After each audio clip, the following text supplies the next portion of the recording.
जगतसिंहपुर स्थित नवकृष्ण चौधरी स्टाडियम परिसर में क्रिकेट एकाडेमी उद्घाटित। मुख्यमंत्री नवीन पट्टनायक राज्य में क्रीड़ाविद सशक्तिकरण क्रीड़ा भित्तिभूमि रूपांतरण कार्य को त्वरान्वित कर राज्य में विभिन्न स्थान में cricket stadium cricket academy sports complex लोकार्पण कर क्रीड़ा भित्तिभूमि विकास ओडिशा मुख्यमंत्री नवीन पट्टनायक आभासी माध्यम 30 जिले में 41 स्थान में क्रिकेट एकाडेमी उद्घाटित हो जाए। परिप्रेक्षी जगतसिंहपुर स्थित नवकृष्ण चौधरी स्टाडियम परिसर में क्रिकेट खेल में खेलाड़ी अभ्यास निमंते क्रिकेट एकाडेमी उद्घाटित हो जाए।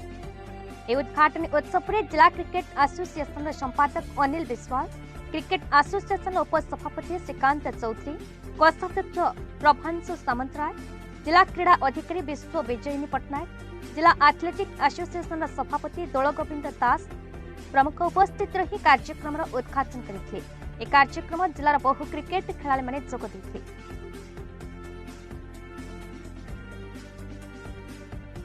यहाँ गोटे भल सुजोग जोटा कि आम क्रिकेट प्रेमी मान क्रिकेट खेला मैंने जो मैंने प्राक्ट करते जोटा कि आमर ये प्राक्ट ये दुईटा जगह सिलेक्शन कराई जोटा कि आम नवकृष्ण चौधरी स्टाडियम और नंदप्रद स्टाडियम जो मैंने पिला माने प्राक्ट चाहूले करें यहाँ गोटे सुंदर सुजोग एमाने प्राक्ट करेंगे और जिलापाई भल खेलिकी निजर उन्नत प्रदर्शन करके जगतसिंहपुर जिला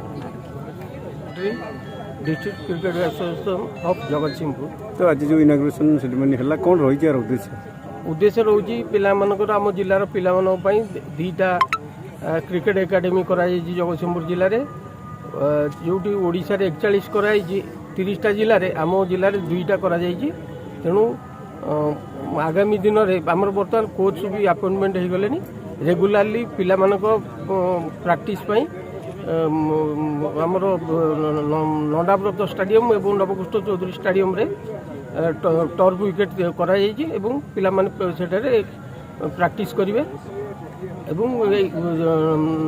नवकृष्ण चौधरी स्टाडियम रे आमर क्रिकेट एकाडेमी चालू रही। जगतसिंहपुर दीपक महांती रिपोर्ट, भारत न्यूज।